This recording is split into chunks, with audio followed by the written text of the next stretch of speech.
Welcome to the 2021 Economic Depression and Preparation Channel. I'm your host, Tony. Thank you for joining me on this weekend edition, May 23rd, 2021. Please be sure to hit that subscribe button for the latest, pure, unadulterated financial news in the United States. And I thank you for your support today. Today, we will be talking about the two things, how the resurgence of the health crisis in the summertime could continue to raise inflation in the U.S. and everywhere else. And also, we're going to be talking about the Build America Back bond program, the municipal bond program that Transportation Secretary Pete Buttigieg and his staff in D.C. are putting together and touting as they make a construction tour around the U.S. to tout part of President Biden's infrastructure $1.7 trillion plan that's still in the works for many cities, counties, states, townships, and municipalities. So starting off here, ladies and gentlemen, we have the COVID outbreaks in Asia could hit supply chains and raise U.S. inflation, experts say. Rising cases in major manufacturing hubs in Asia could hit global supply chains, and that could cause inflation to rise quicker in the U.S. Inflation is already rising, as you know.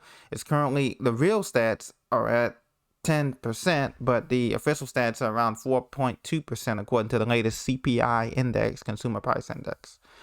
The increase in infections come as a demand for goods from U.S. and China has contributed to a really fast rise in factory gate prices in East Asia. The Federal Reserve may be forced to hike interest rates much sooner than expected. Japan, South Korea, Taiwan, and Vietnam are among Asian manufacturing economies that have reported a renewed COVID outbreak in the last few weeks. Products or components made in those economies are shipped globally, of course, to places such as the U.S. and Europe and others of the planet. As you know, Taiwan is one of the largest producers of semiconductor chips, and that has hurt many of our automotive companies like Ford, Toyota, GM, Honda. So now we have this increase in cases in the east that's spreading toward the rest. As you remember, this whole outbreak started in where? Wuhan, China, and then it spread it from the east to the west.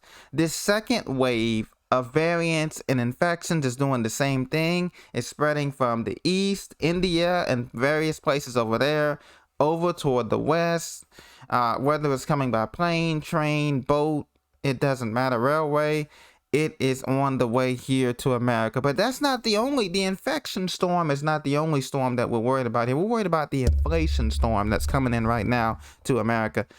It's been a major focus among investors. Inflation that worried about a quicker rise in consumer prices would prompt the Federal Reserve to hike interest rates earlier than expected. Now, just to give you some context, you remember back in the 70s and Paul Volcker and those guys, they hiked interest rates as high as 18 to 19%. And that's not out of the question this time, because many economists and investors realize that this is going to be a long-term depression that we're in. We're talking 10 to 12 years, and we're just in the second and third inning of this. We haven't gotten to the main course of this whole depression.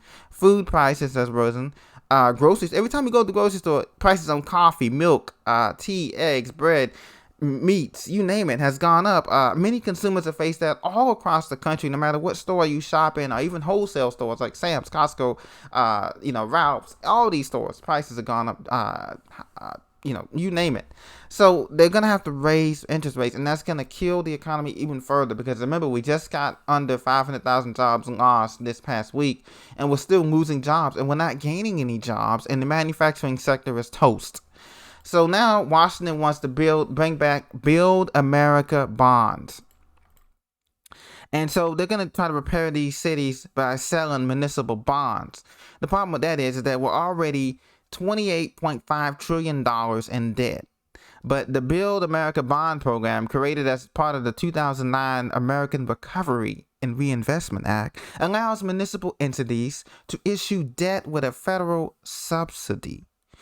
Over nearly 2 years, about $181 billion of bonds was sold for infrastructure needs, ranging from stormwater capital improvements in the city of Tampa to building new school buildings in places like Omaha, Nebraska. Unlike most of the $3.9 trillion municipal market, so-called Build America bonds were taxable. That was a positive because it meant that Muni bonds attractive. It made Muni bonds attractive to a wider range of investors, Eric Kim said, head of the U.S. state government ratings for Fitch. Meanwhile, the federal subsidy, 35% of the interest cost, was meant to help state and local governments coming out of a grinding recession finance their projects. Now, Democrats and Republicans are in agreement about bringing back the financing tool of tax credit bonds, a la Build America backed bonds. It's something that's supported by both the Senate Finance Committee Chair Ron Wyden and Ranking Member Mike Capo. It's also a major priority, for House Ways and Means Committee Chair Richard Neal of Massachusetts. But municipal market participants are less enthusiastic. State and local issuers are deeply ambivalent about the Build America Bonds program. It's being talked about like it's the core of the infrastructure program, but issuers in general don't care because the demand for such tax-exempt bonds is now the strongest as it's ever been, according to him. We are flooded with demand. And that's another thing, folks. We're hearing this word that there's such a strong consumer demand, that's pent-up demand as everybody's at home just waiting to spend all this money in their savings accounts and all this free unemployment checks. I just don't see it because, number one, 60% of small businesses still remain closed in this pandemic in most of these cities, from San Francisco to D.C. to L.A. to Miami to New York. That's the reality. And so I don't see this pent-up demand that we keep hearing about on the television for travel and food and all of these different things. Most people are prepping. They're paying down their debts. Remember, those who are buying these big houses you see in the suburbs of these cities and all of that, these are hedge funds coming in, like Blackstone Group, coming in, buying these houses cash to resell them at a higher time after the depression ends. And so we're still in this depression. I ask now that you continue to prepare because we're just in the beginning of this stage.